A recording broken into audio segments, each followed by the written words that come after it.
So our next section that we're going to do is we're going to have some talk about career development.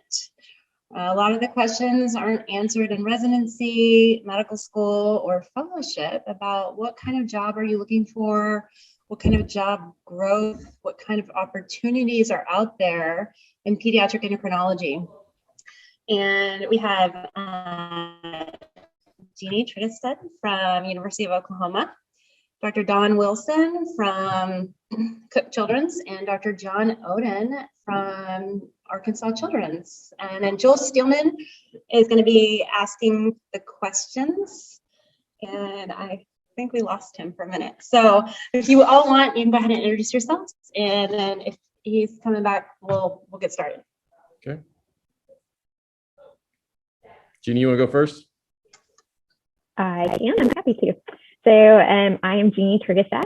I am a pediatric endocrinologist, obviously, at University of Oklahoma Health Sciences Center. I have been on faculty now for about 11 years.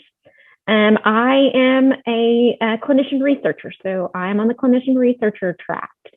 I have started out with funding through a K award, now have an RO3 award, about to put in another UO1 application. So I've really followed the research track. I spend about 70 to 80% of my time doing research, and then 20 to 30% of my time doing clinical work. So for me, that equates to about 1 day in clinic each week. And then I do somewhere between 2 and 4 months of call. That kind of varies from year to year, how much inpatient call that I do. I have also been involved with the Today study, and so I've been involved with clinical trials research as well. And I currently serve as one of the co-principal investigators for our ISPCTN site for clinical trials research as well. So I'm here to kind of give the perspective from someone who's chosen the clinician scientist track. Fantastic. I'm Don Wilson, Cook Children's in Fort Worth, and I've been in practice well over 40 years. So I've kind of pretty much done it all. If you have any questions about what not to do, I've made those mistakes as well. So be happy to share those with you. But overall, first and foremost, let me congratulate each of you for choosing pediatric endocrinology. I think my colleagues will attest to the fact that it's a great choice. It's intellectually challenging, but it's very rewarding, and you become, surrogate members of people's families. So if you stay with it long enough, you really kind of see how this plays out. It's really a very rewarding career. So I've been in several different locations. My current position is an endowed chair. I pretty much did general endocrinology and diabetes for the first 20 years, and for the latter 20 years, I focused on lipid disorders, primarily genetic lipid disorders and cardiovascular risk prevention, knowing and having witnessed now many of our patients in our clinic are going to, unfortunately, succumb at an early age to cardiovascular disease, and that can, to some degree, be ameliorated, if not eliminated. But I've pretty much my entire career devoted to clinical practice, teaching and research, which I continue to do. I spend about half my time in clinic, and the other half, I'm also the director of medical education. We have a pretty robust teaching program at Cook with 3 medical schools, TCU, UNT, and Texas A&M, and then a variety of residents from all the local programs. So we probably stay pretty busy, but again, it's a lot of fun. And yeah, I'm interested in hearing your questions, particularly from your perspective as a trainee, because as Jeannie said, we don't think a lot about the practice environment until the time gets close to going into practice. And then the question sort of becomes, oh my God, I got to get a job. Where am I going to get a job? Who's going to hire me? That type of stuff. So we all have that sort of anxiety. And some of it can be avoided, but I think from our conversation today, you'll figure out there's a lot of things, a lot of questions that you hadn't thought about, that you really need to be thinking in terms of asking those questions as you sort of look at the job market. Great. I agree, Don. That's very well said. My name is John Oden. I'm the division chief of Arkansas Children's Hospital, and I've been the division chief out here for the past 7 years almost. The job attracted me really because I like to build programs. I built the coach program in Dallas. Took me about 6 years to get that one running, and then the idea of growing a program that needed to be enlarged and kind of encompass the entire state was very attractive to me. And so that's what I've been doing over the past 7 years. My interests are kind of varied. I'm about 50% of my FTE is in clinic, maybe about 60%. So that equates to about 5 or 6 half-day sessions per week. I do about 6 weeks of call. So you can see that the FTE number kind of takes a little bit of a role in how many clinics you do every week and how many patients you see, how often you're on call. It's a very important number to know. But then the rest of my time is built around administrative and research and education. And if you guys were around for my sister's talk, you can understand that a lot of my interest is also within education. So I, like Don, I'm very interested in hearing your questions, but I do want to stress to you one thing, that even though there aren't very many pediatric endocrinologists around the country, there's probably about 1,500 of us around the nation. And that's not very many. It's about 1 per 100,000 children. The nice thing is that we're a very close-knit family. If I have questions, I had a question for Don this last week and I felt very comfortable just texting him and saying, hey, I've got this problem. And that's a very nice thing to have. Some of the leading minds in the country being able to kind of just reach out to them at any time and say, hey, how do I take care of this? So that's part of the context of this conversation, is to kind of teach you what to look at, but also to understand that there are many of us around that can help out if you need it.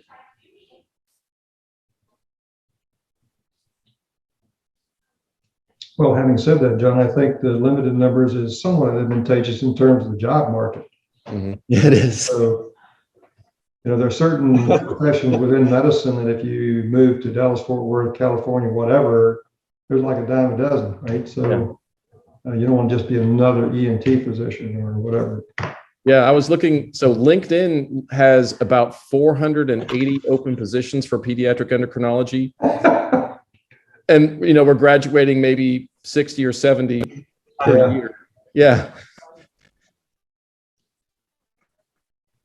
So that sounds kind of like a, buyer's market to me. It is. Yeah.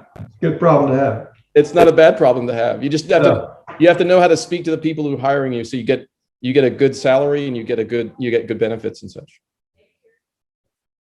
Very good. Well, I'm glad to finally make it here. It took a little bit of time to get down from DFW, but I want to thank all of you actually, since I'm trying to figure out the system here for fielding questions. So I thought I would just start off with asking you all some questions that I think most people in the audience would be interested in. So John, you had mentioned about, FTEs. So each of you, kind of from your perspective, what do you see for someone finishing up fellowship? What is, 1 FTE of their effort as far as clinics, responsibilities? And for most of us that go into pediatric endocrine, we're in some type of an academic or quasi-academic type of setting. So what do you consider to be sort of a expectation for someone, that's going to be more of a clinician that's entering into the workforce? So FTE stands for full-time equivalent. You start out with 1.0, which is 100% of your time. And this is only for academic settings, guys. So this isn't for like if you go into private practice, that's a completely different ball of wax. But for academic centers, a lot of us, not every center, but a lot of centers will have a certain portion of that FTE set aside for either administration or education.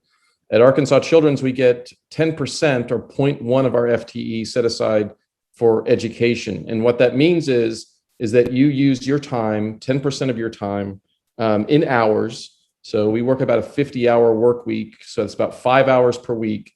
You are supposed to devote to some sort of education. That's giving talks, educating residents, educating fellows. It does not include the education that you place on your patients. It is solely for the education of your colleagues and students. in the very beginning, so the first couple of years of your career, if you are going down the clinical educator or clinical attending track, you will be at least 0.9 of an FTE in clinic. And usually what that means is for every 0.1 of an FTE, that's half of a day in clinic. It doesn't always equate to that, but that's a pretty good rule of thumb to use. In my institution, they're nice enough to allow us to not have to do 0.9 half-day sessions. That's 4 full days and a half day. That's a lot of clinic. So we whittle it down to like 7 or 8 half days, so that you have a little bit of time to do paperwork and labs and call your patients back. Over the course of time, you will kind of find your niche in your career, to do some research, perhaps, obtain a grant, join a committee, get some information or get some time allotted to you that allows you to take away some of that clinic time and devote it to more education or administration. Like for myself, as a division chief, I get 0.2 of my FTE devoted to program building. So that's one of the nice things that you can get done to your FTE. But in general, in the very first couple of years, it's 0.9 of your FTE is going to be clinical. So John, if I can give a perspective, and you said it very nicely, but if people are looking at like an HMO practice or a private practice setting or a group setting like that, they'll also talk to you about FTE, because what they're really looking at is financial return on your clinical environment. So, I think one of the things you have to overcome is the enthusiasm coming out of your training program that you're going to just see patients all day long. And that's great. You get a lot of experience that way, but you also burn out pretty quick.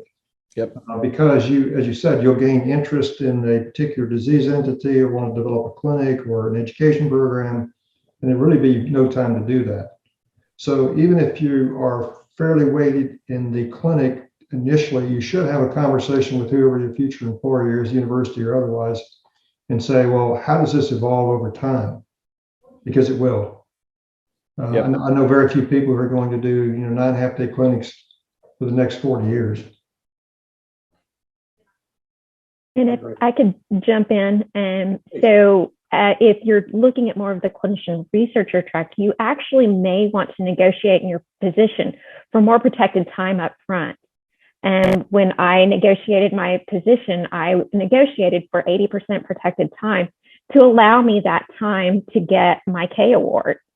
Now, I also had a track record. I had grants during fellowship, paper publications, things like that helped for my section chief, who eventually hired me, to be willing to put that up for me, because it really was. It was protected time that they had to pay for out of the section, because I didn't initially come with funds to cover that. I did eventually get them through the K award. And there was a time that my first one didn't get funded, so I actually had to go to 60% protected. So I had to go up a day of clinic a week to help meet my salary needs. And then when I achieved my K award, was able to go back down to my 20% time. Here in Oklahoma for the clinician track, it's very similar to Arkansas. It's 7 half days a week in clinic, with the 3 half days, to help with administrative tasks and other things as well. Our fellowship director, our primary education, does about 50-50. So has about 50% protected time for education, and does about 4 to 5 half days of clinic a week, kind of depending on the week. But I would say that if you really are going to pursue a clinician researcher track, it's very, very important to negotiate for that protected time up front so that you're successful in that track. Yeah, that's probably worth repeating up front. That means before you sign, right, or agree to come. But it might be worth saying that, there are different compensation models. We're talking primarily about a salaried position, so there's a guaranteed income with expectations that would increase to cover cost of living and so forth. Some years in some institution that's going to be generous, and some years it's not. But there's also a productivity-based model where you basically work in a group environment and you reap the rewards of yourself and the group, and maybe kind of a shared arrangement. And then there are hybrid models, right? The bottom line is that you just need to understand how you're going to get paid. Because even in the HMO models and so forth, there is an expectation that you bring in enough revenue to cover your salary and a portion of the staff cost and overhead. So you may not be interested in or know much about business, but you just need to be clear on how are you going to be paid and what do you need in order to fulfill that requirement. And you really should understand as well that the different tracks that you accept, that you want to walk down, have different expectations and different goals and different rewards. So, in the research track, you have the reward of, finding something out that's really neat and going down a pathway that you're really interested in. The clinical track, you get to, meet a lot of patients, you get to treat a lot of kids, you get to save a lot of lives. But there are expectations, like for research, you have to publish. I'm making it very simple. I don't mean to, but it's just for conversation. And then for the clinical track, you have to see X number of patients. And there's a lot of things in there that has to be balanced to meet the needs of your life and your career. And I suspect that both of you would probably agree that one of the things that's extremely important to me and all of us is having a mentor within that environment. So whether it's in research or clinical care or education, you need to have somebody in the institution. It doesn't necessarily have to be in your department, right? But somebody you can go to and ask questions about, how do I get that first K award? And what do I need to be asking? What do I need to be thinking about? How do I increase my knowledge about education? How do I become a better clinician? What meetings do I need to attend? That kind of stuff. And to echo the mentor thing, you need multiple mentors, to be honest. Yeah, no, that's true. Because I have my research mentor. I have another mentor and I'm going to put in a plug for PES mentorship program. It's awesome. My PES mentor who basically helps me with the bigger picture and where I want my career to be, and a little bit of the work-life balance questions and things that I can see and do that. So, and these mentors may change over time, but again, it's important to have that core and to not be afraid to reach out, because it really is on the mentee to start that relationship. So.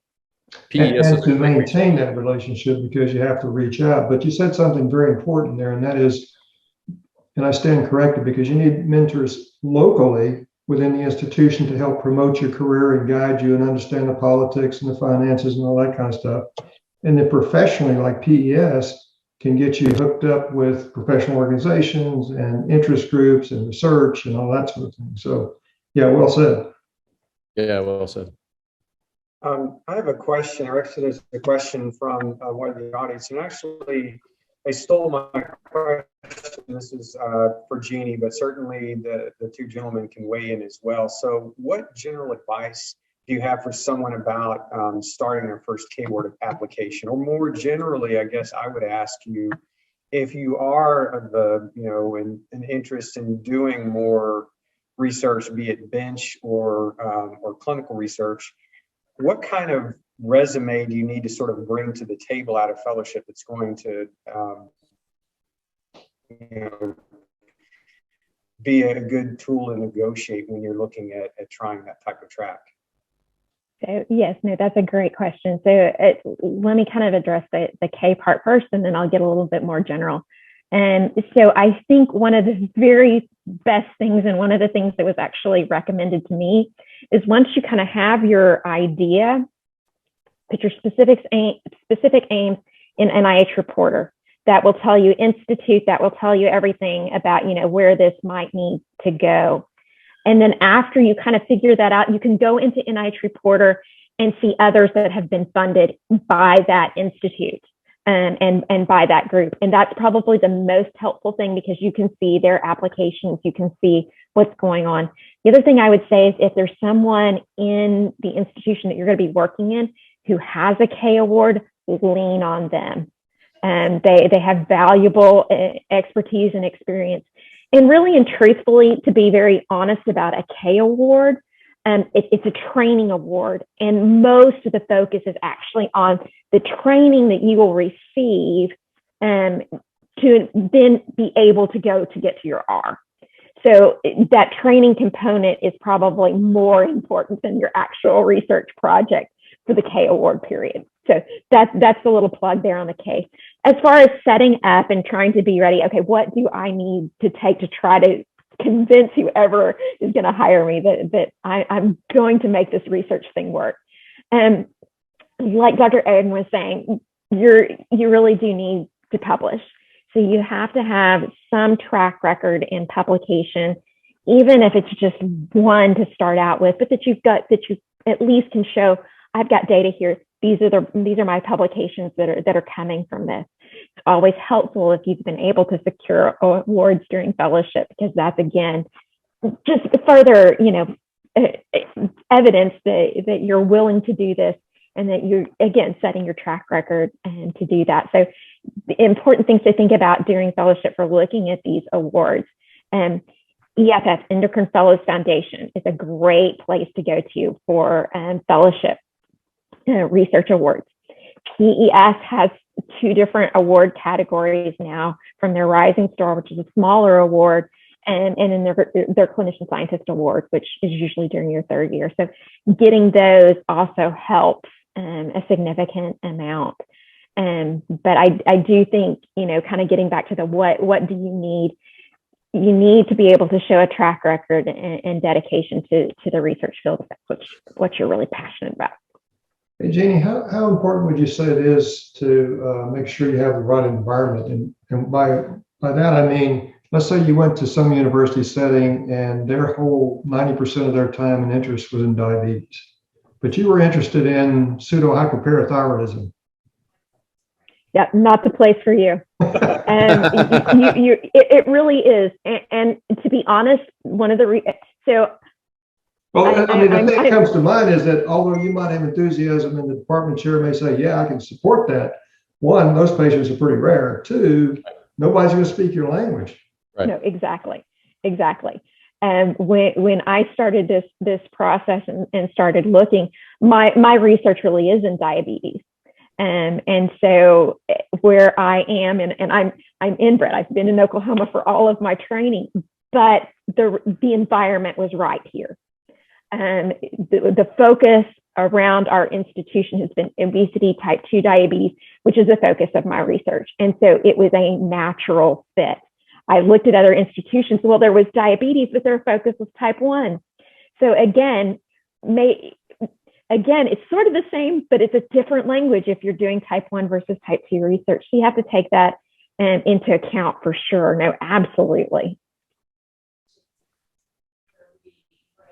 And similarly, Jeannie, I mean, one of the things that I have learned with my very naive mind in research is you do have to have some infrastructure within the institution,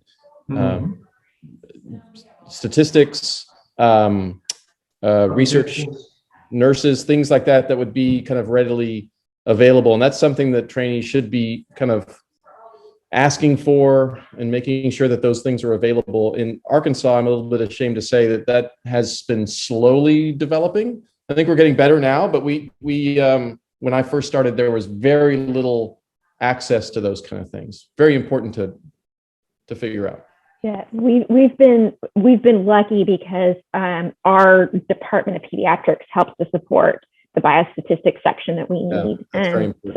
So we get a little bit of help there, and we do have some clinical trials, and we have our OSCTR, it's our Clinical and Translational Science group, and so they're able to offer some support, especially for younger and not really younger, bad term, junior investigator who are coming up, because they have the ability to offer through that service, those nurses, the clinical coordinators, to help with regulatory agencies, because when you begin to work with your grants and contracts as well as your institutional review board, it can get hairy.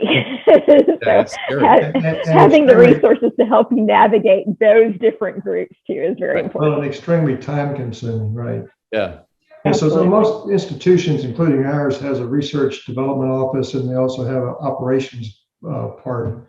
And they'll assign someone to your project so that they can help you get your grant to submit it, and then handle all the financial part of it and all that kind of stuff. So, Yeah, we're developing that now.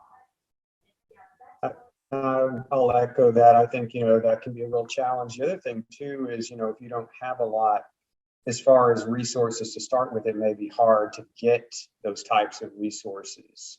Just thinking back to experience I had when I was at Vanderbilt before I came to Cook, it was hard to get good clinical support for an OI project. And I wanted to finish up on this topic with you because one thing, you have an endowed chair, which is something that's unique to Cook, that has some research and other types of outreach. But one thing that's been very, I think, impressive in your case is how much you've been able to publish. Tell us a little bit about your secret, or what you feel like is a way that you can, if you will, publish when you may not have necessarily a strong, like a traditional sort of setup like Jeannie. well, so there's different definitions of research. I mean, I think most people know that there's, discovery, and then there's translational research, and there's educational research. I mean, there's a whole variety of things. So I think in addition to understanding what the environment can and would support and who you can lean on for help is, developing what type of research you really want to do. Outcomes research, for example. I mean, every clinic should have an outcomes research person. So we've been very fortunate. Cook has created this endowed chair where if you give them a proposal, just like you would the NIH, and sort of say, here's kind of what I want to do and how I want to do it, then you specify in that what you're going to try to accomplish, and they go through it every year with you, sort of where have you met your milestones, what do you need, that sort of thing. But they do, as any researcher, they do defray the cost of time, which is the key if you're going to do anything, particularly if you're going to do any writing. And there's a lot of opportunities to do writing. You don't have to do it yourself. You can actually, there are a lot of investigative programs that are multi-institutional, and they're looking for translational or clinical projects. And they're pharmaceutical trials. So there are a lot of things you can do, even if you're not in the laboratory, that's very productive. I personally feel that brings new knowledge to the department and the institution that we can truly translate into better care. So as we understand disease processes and, then we share it with our colleagues, that makes what we do better, not for ourselves, but for the families that we serve. And then we're always very cautious in terms of collecting data, observational or otherwise, is whatever you suggested, whatever implementation guidelines you put out there, did it really work, or does it need tweaking? Most of the time, the answer is it needs some modification over time. But it's been, it's been a very rewarding type thing. And most institutions have something like that. They may call it an endowed chair. I mean, nice thing is if people in your community and you have a development office at your institution, you might want to ask about that. They go out and find donors that will defray that cost. Because they usually have a personal interest in it. So, somebody's got a child that's got an unfortunate genetic condition, which there's very little known about it, and then they'll, give the money to the university and they'll endow a chair. Okay. I think John has one, don't you, John? Yeah. That takes the pressure off the institution because you have one as well, Jamie? Yeah, I mean, that takes the pressure off the institution because they know where those funds are coming from. They're usually invested. And it's no strain off the operational budget because there's only certain pots of money that they can take salary support from. But, well, and it's different levels too. Like I'm sure Dr. Oden has one because of his administration. When I was able to get my NIH funding was when my section said, "Okay, we're going to help you out now," and I was actually nominated for the endowed chair after I received my NIH funding. Well done. That's actually a really good achievement. Well done.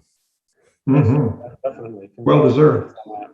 So, what about, so speak to the question of finding your niche, because I think all of us in pediatric endocrine, or really any medical specialty to some degree, sort of find our niche. Sometimes we know in fellowship, sometimes it's something that evolves, but I guess, how do you find your niche, if that's possible? And why is it important to have a niche, would you say? Or is it necessary to have a niche? I'll take this one first, if that's okay. Sure.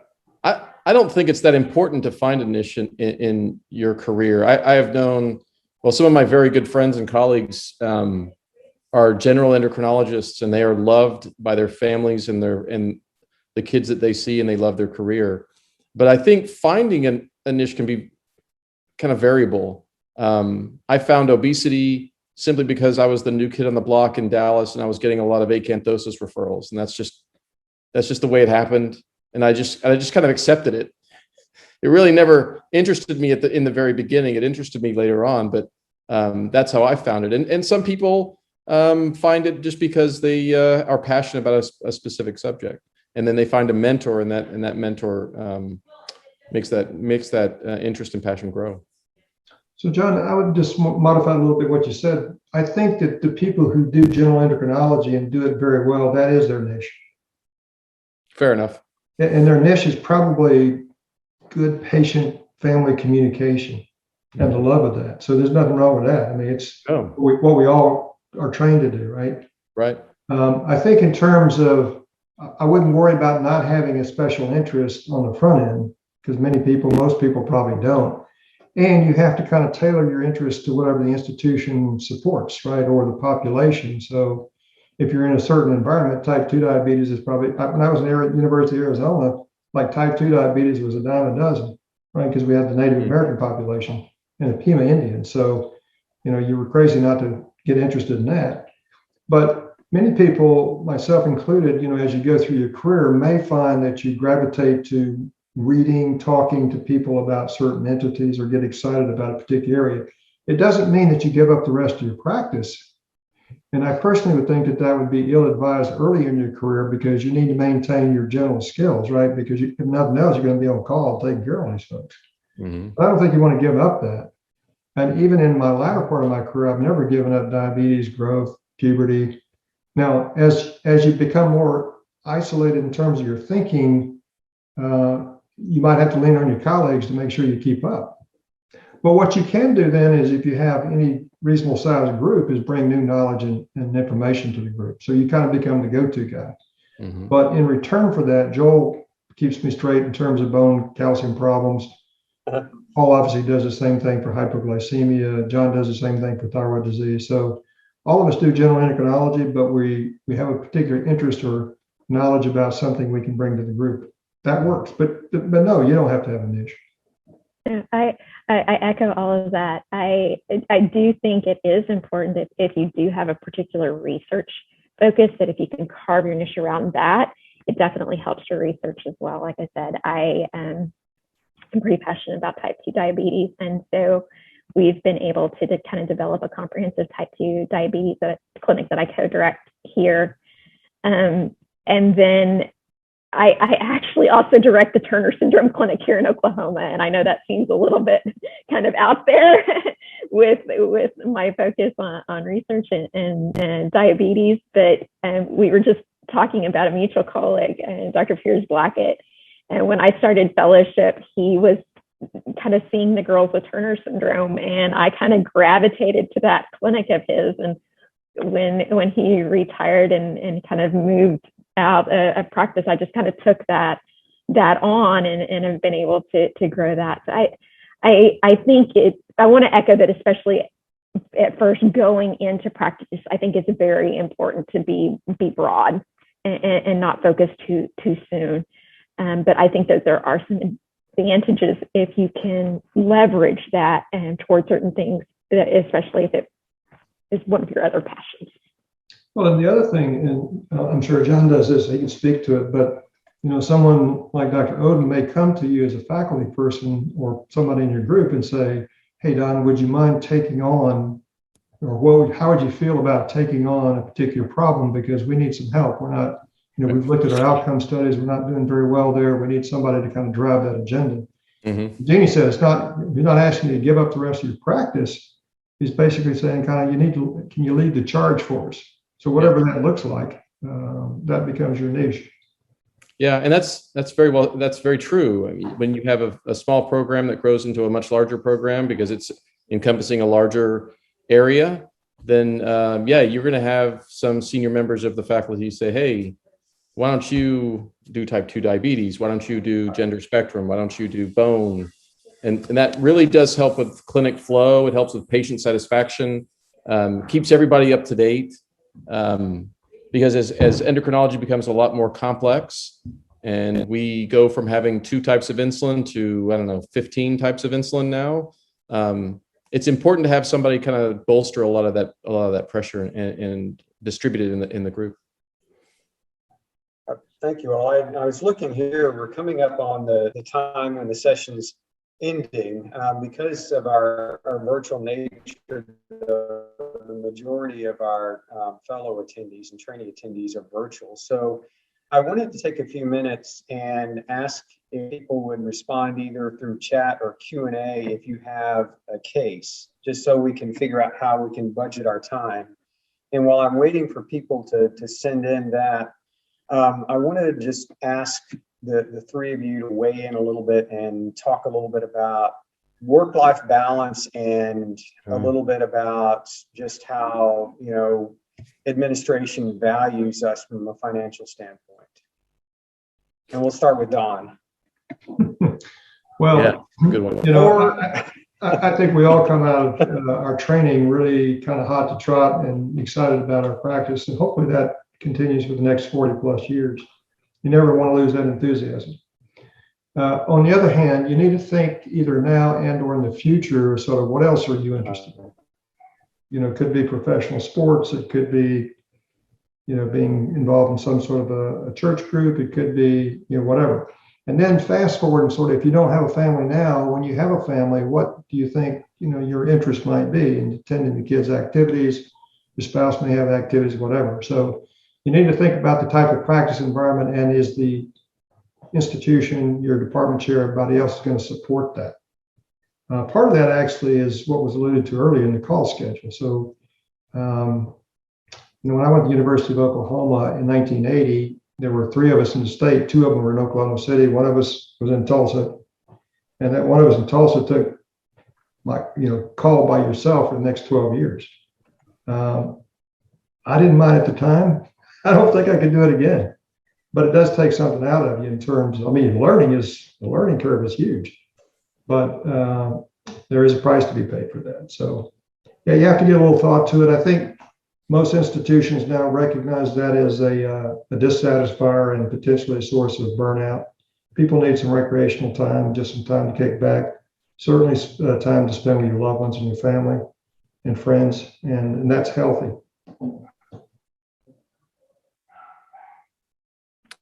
I would agree with Don. I think the one thing I will say, and then I'm going to shut my mouth, is just learn how to say no. It's okay to say no.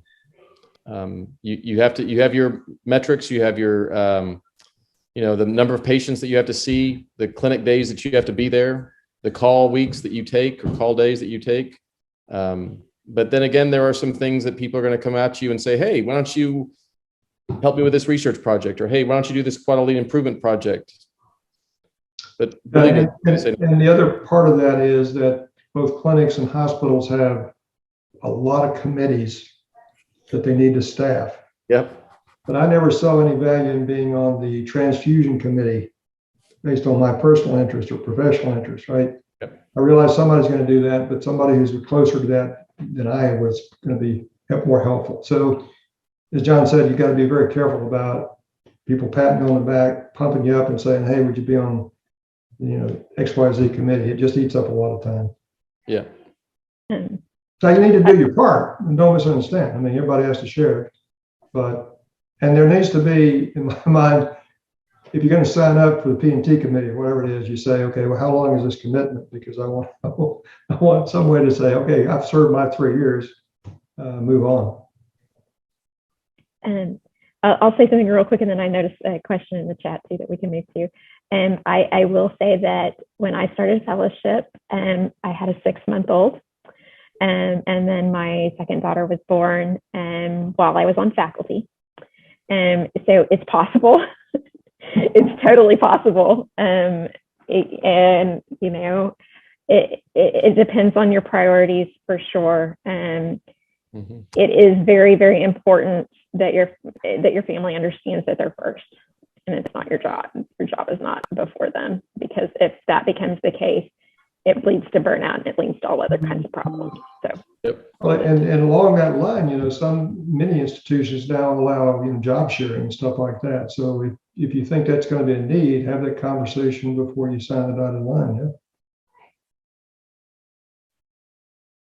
I agree. Did you see the question in chat? It was about negotiating, or how to negotiate student loan payment into the contracts. I mean, and I'll just add before opening it up. I mean, I think, in fact, actually, I'm going to throw some love to John, because you all had a very good podcast with Dr. Otero, which was talking about that very thing about pediatric endocrine workforce and about student loan debt.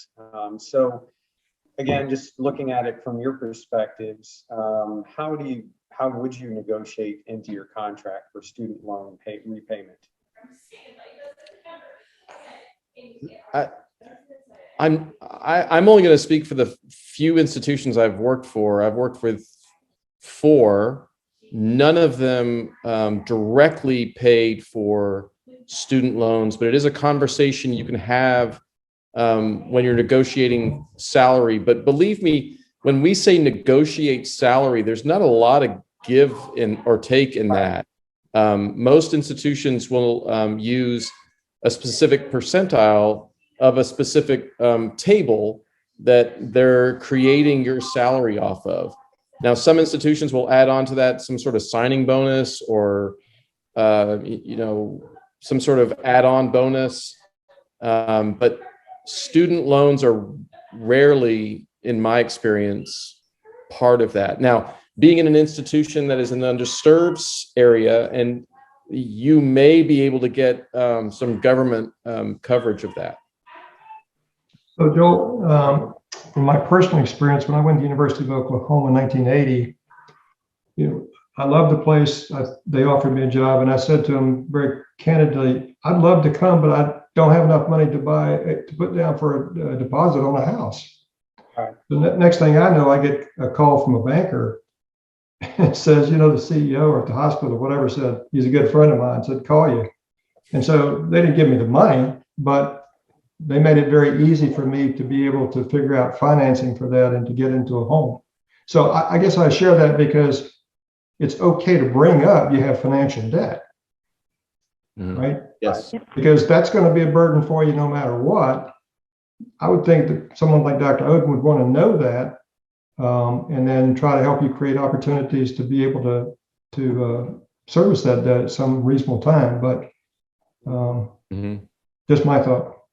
And I'll echo that. It absolutely, if you go to an underserved area, there are definite bonuses, signing bonuses, things like that can help to defray that.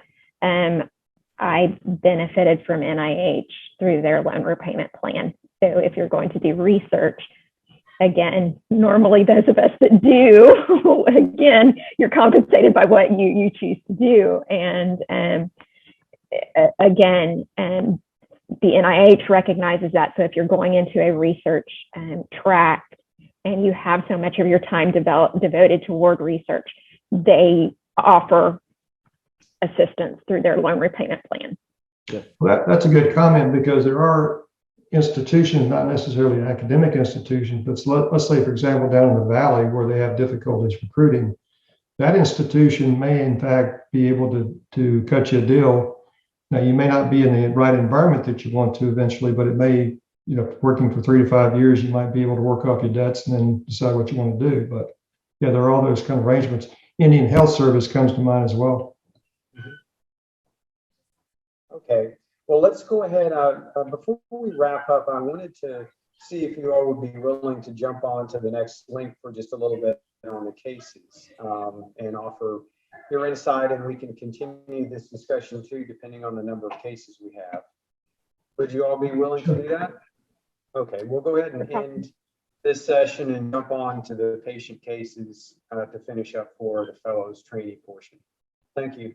Great. Thanks, guys.